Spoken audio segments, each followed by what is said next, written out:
Pirimqul Qodirov. Najot taniqli adib Pirimqul Qodirov ijodida alohida o'rin tutuvchi inson taqdiri, ma'naviy poklanish va hayot sinovlari mavzularini chuqur badiiy falsafiy ruhda yoritgan asardir. Kitobda shaxs va jamiyat munosabatlari, insonning ichki kurashi, adolat va vijdon masalalari markaziy o'rin egallaydi. Asarda qahramonlarning murakkab ruhiy holatlari, ularning hayot yo'lida duch keladigan sinovlari orqali insonning o'zligini anglash, xatolardan saboq chiqarish va haqiqat sari intilish tasvirlanadi. Muallif insonni halokatdan qutqaruvchi eng buyuk kuch, bu ma'naviy iymon va tafakkur ekanini badiiy obrazlar orqali ochib beradi.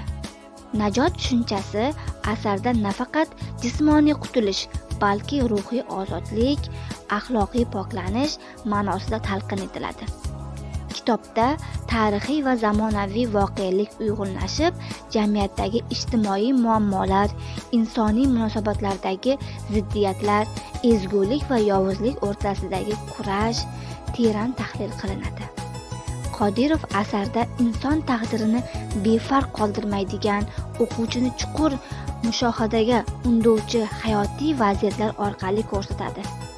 Tilning sodda, ammo ta'sirchanligi, obrazlarning hayotliligi asarning badiiy qimmatini yanada oshiradi.